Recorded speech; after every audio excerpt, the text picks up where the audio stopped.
Idoia eta Arasolaria. Arasolaria bere bulegoan zegoen, arasoak sortzen. Honela egiten zituen. Kapela batetik arasoak banan atera, eta listo. Mago batek untxiak kapelatik ateratzen dituen moduan. Bulegoan, lekurik ez zeukanean, edo arasoen arteko borroka eta eztabaidak jasan ezinak bihurtzen zirenean bakarri gelditzen zen. Orduan, araso guztiak bere kamioi beltz handian sartu, eta beti bezala arasoak banatzen hasten zen. Bat, posta kutxatik barrura, Karmendiatarrentzat. Beste bat, tximinitik behera, Etxeberriatarrentzat. Beste bi, ate azpitik, Ane Karpirentzat.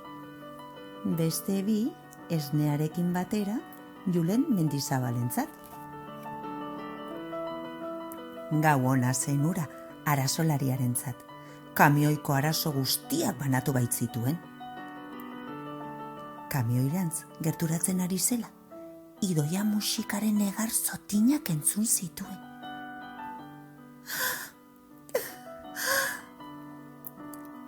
Aurtxo maitea, esan zuen leihoa irekiz.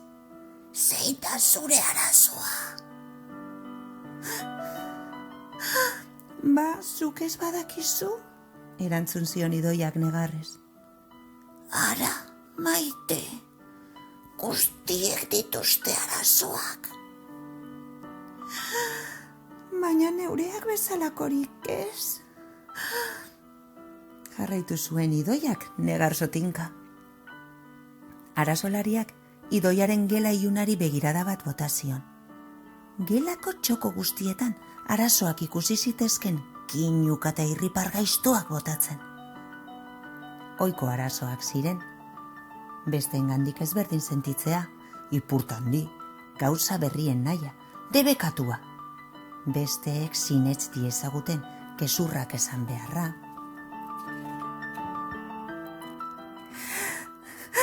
Eta orain beste arazo hura.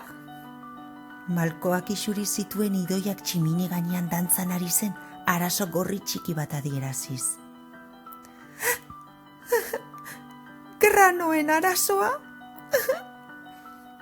Almohadaren gainera burua bota eta blai utzi zuen arte malkoak botatzen jarraitu zuen. Arasolaria gizon gogorra zen, baina etzen burdizkoa. Onto da maite. Etor zaitez nere etxeko, atzeko mendira, bihar gauerdian. Eta ekarritzazu, zure arazo guztiak. Urrengo egunean, arasolariak ez zuen arazo berririk sortu.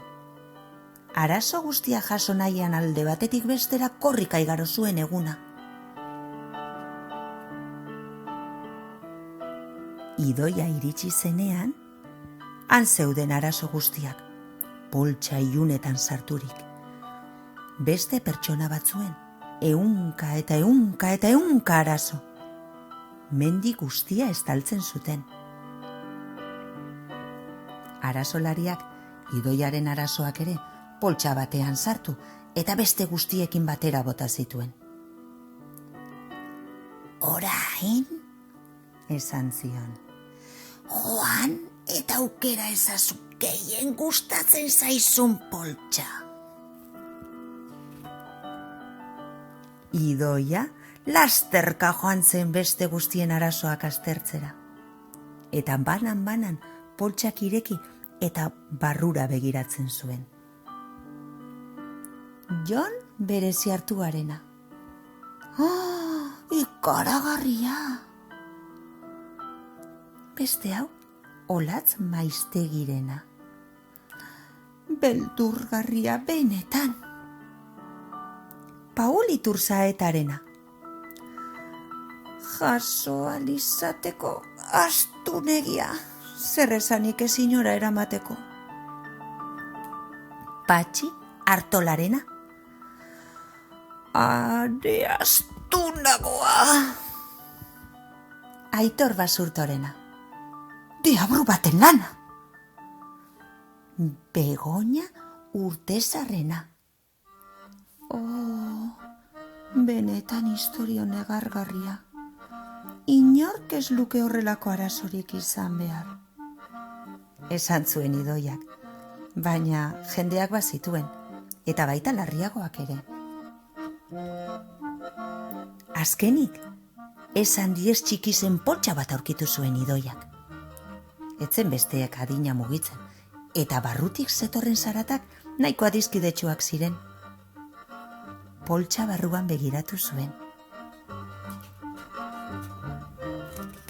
Ah, bai, esan zuen lasaituz. Hauek jasan ditzaket. Eta poltsa nahiko erraz jaso zuen bere sorbalda gainera. Honako hartuko dut arasolari jauna. Ziur altzaude? Galdetu zuen arasolariak. Oso ziur, erantzun zuen Idoiak eta etxerantza biatu zen, pozik.